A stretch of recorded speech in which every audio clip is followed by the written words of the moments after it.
Hi, my name is Mahsa Gorbani. In this video, I present our proposed method named MGCN, which is a semi-supervised classification approach for multi-layered graphs by utilizing graph convolutional networks. This is a work under supervision of Mahdi Soleimani and Hamid Reza Rabi. First, I talk about the problem and its challenges, then I describe the proposed methods and its results. Assume we have a bunch of data samples with different types. For example, some samples denote researchers, some other are about papers, and the other ones contain the information about conferences. Every sample has a vector of features, and we also know the relationship between samples. For example, what paper is written by whom. The most important challenges of working with this type of data are high dimensionality, high computation costs, and complex patterns in data. One solution to these challenges is finding a method to combine all the available information and reduce the dimensionality of data such that preserves original information in the low dimensional space. So, we have a graph as input which nodes are samples, edge shows the relation between samples, node attributes denote the sample features, and the type of samples are type of nodes. The goal is to find a low-dimensional representation for each node which preserves the original information as much as possible. This new representation of every node is called embedding of that node. But what is important in the original data to be preserved is dependent on the application. There are different applications in graph analysis like node classification, link prediction, structure analysis, and visualization. In this paper, we focus on node classification problem. When the types of nodes are different, it is not reasonable to treat all the nodes in the same way. Having types of data make us capable to use multi-layer graphs instead of a single-layer graph. For this purpose, we separate nodes with the same type and use them as a layer in a multi-layer graph. Then we separate connections between nodes with the same type. This is called within-layer connections. And finally, we separate connections between every pair of nodes with different types. That is called between-layer connection. So, our input information includes the whole connections between all nodes with all types and label of a subsample of nodes called training nodes. And our output information should be the label of unlabeled samples called test nodes. So our problem is a node classification problem in an observed multi-layer graph.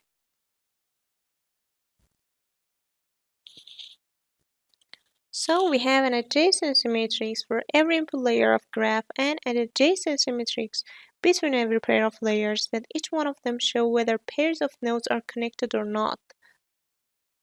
The superscript of this adjacency matrix shows the connection status of nodes in the layer L and the nodes in the layer K. The subscript shows the index of one element in the matrix, and the feature of all nodes with the same type in layer K is shown with one feature matrix. So we have a feature matrix for every layer of the input multi-layer graph. And we want to design an architecture which is able to combine all information to find an embedding for each node.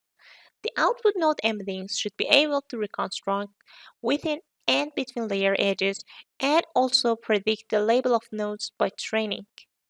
Using the whole connections of nodes and a training set of labeled nodes for predicting the label of test nodes makes our problem a semi-supervised classification problem. Deep learning is a powerful tool for finding a nonlinear transformation from input space to desired embedding space. Recently, graph convolutional network has been introduced to incorporate attributes and relations of a node in a single-layer graph. The architecture of GCN as a transformation layer is denoted here.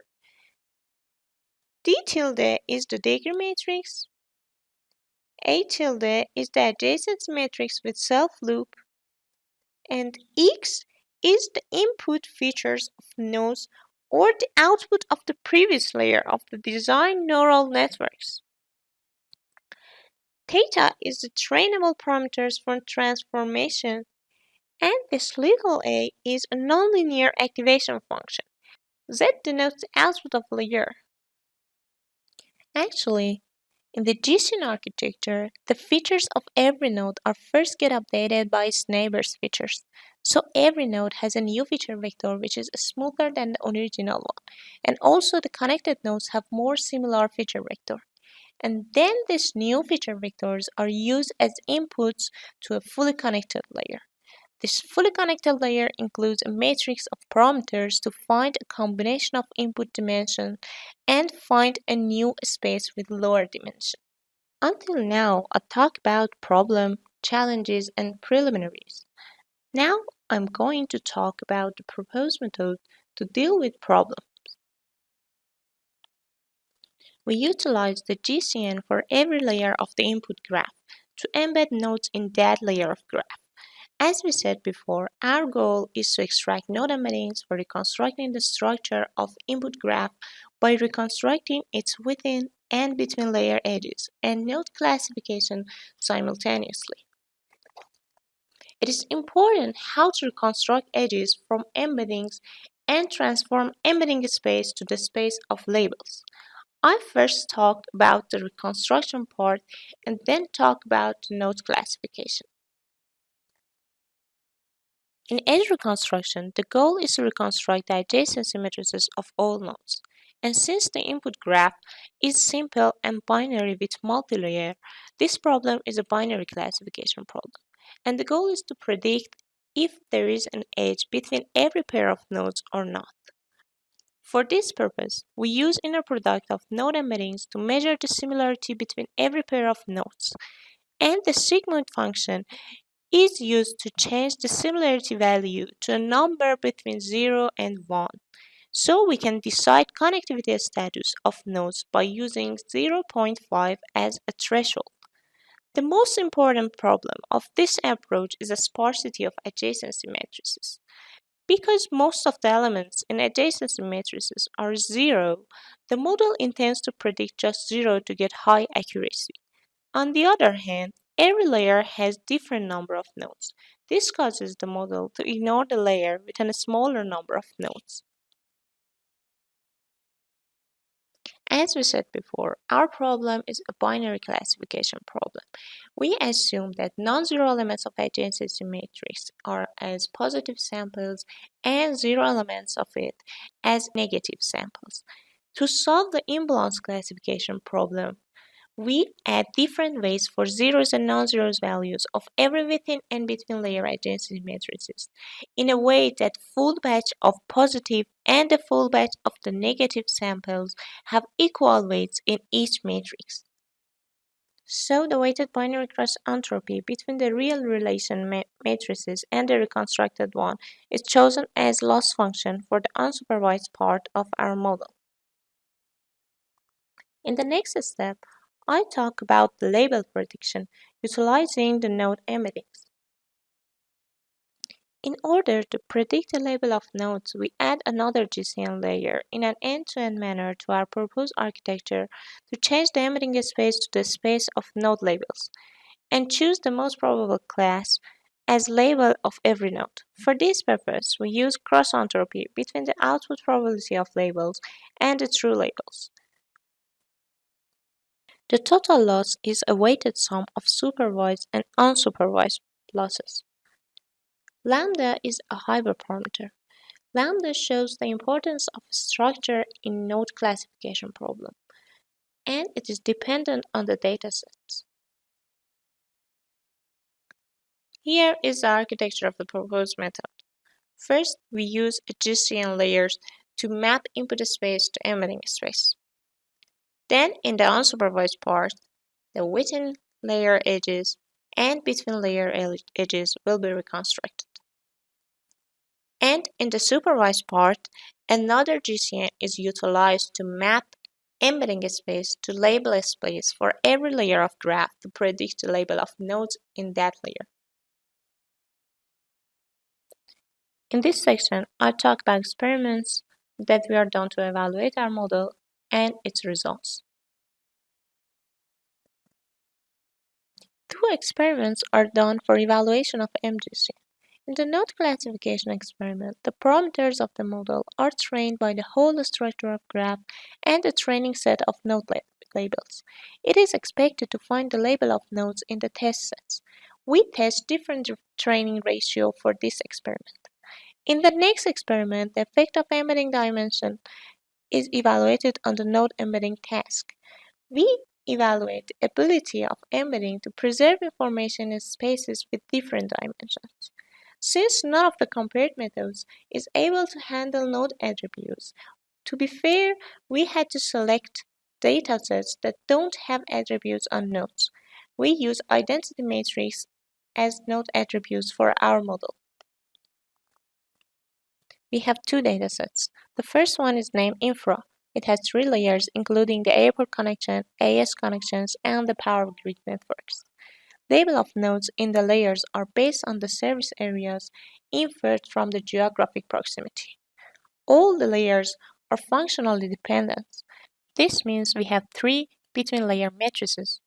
This table includes the statistics of infra datasets.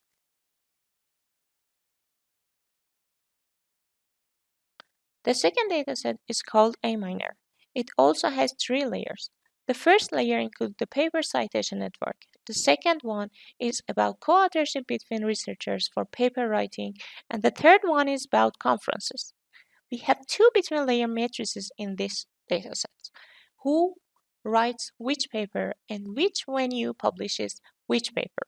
The node labels are based on the research areas. As you see in the table, A minor is a bigger graph than infra.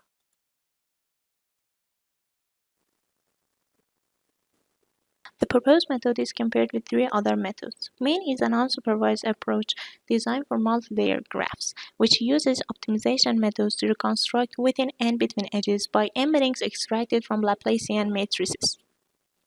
Deep walk and node to wake are two other methods, based on random walk designed for single-layer graphs. Since deep walk and node to wake don't work on multi-layer graphs, we have two approaches to evaluate them. In the first one, each method is run on each single layer of input graph, and the results are aggregated. This is called single in the result table. In the second approach, the layers of graphs are aggregated, and each method is run on the aggregated output graph. It is called hetero in the results.